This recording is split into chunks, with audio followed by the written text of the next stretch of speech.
And former Vatican treasurer Cardinal Pell has returned to prison after he lost an appeal against his conviction for sexual abuse. The court ruled that Cardinal Pell will continue to serve his sentence of 6 years. He will be eligible to apply for parole in October 2022. After he serves nearly 4 years. His release on parole will be decided by the Adult Parole Board.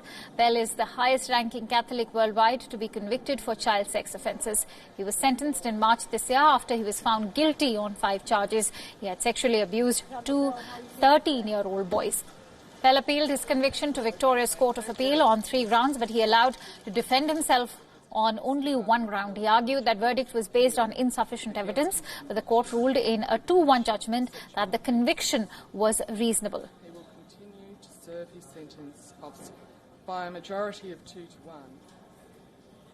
In our written reasons, we state, throughout his evidence, the complainant came across as someone who was telling the truth. He did not seek to embellish his evidence or tailor it in a manner favourable to the prosecution.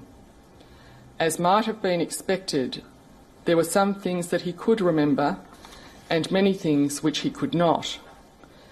And his explanations of why that was so had the ring of truth. Supreme Court of Victoria Chief Justice Anne Ferguson says, and I quote, in our written reasons, we state throughout his evidence that the complainant came across as someone who was telling the truth. He did not seek to embellish his evidence or tailor it in a manner favourable to the prosecution. As might have been expected, there were some things that he could remember and many things which he could not, and his explanations of why that was so had the ring of truth. Pell can appeal the latest judgment in the House Court of Australia. Meanwhile, emotions ran high outside the Australian court as Pell's appeal was rejected. Small groups of activists and victims of abuse cheered the verdict. Victims' advocates said it was a glorious day for survivors. They said that Pell's legacy was destroyed. Wonderful, guys. I can't believe it.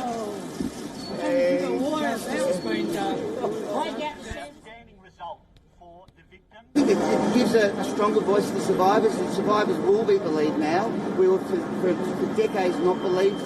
Now we are believed, and that is wonderful because they silenced us all too well. They put people in positions of power that allowed them to get away with raping children. No more, guys. After global backlash and hefty fines, Facebook has now introduced a tool that will enable users to regulate and even completely block data gathering by the tech giant. So what is this new feature? Let's break it down for you.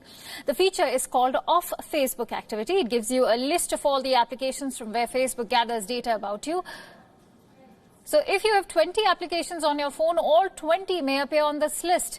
From here, you can choose the platforms or applications from where Facebook can access your data and also from where it cannot collect data. So what will happen once you turn this feature on? Well, Facebook shows you advertisements based on digital footprint. If you have been looking for a particular brand of smartphone online, chances are advertisements of those very phones will pop up on your Facebook page. The new tool effectively stops it.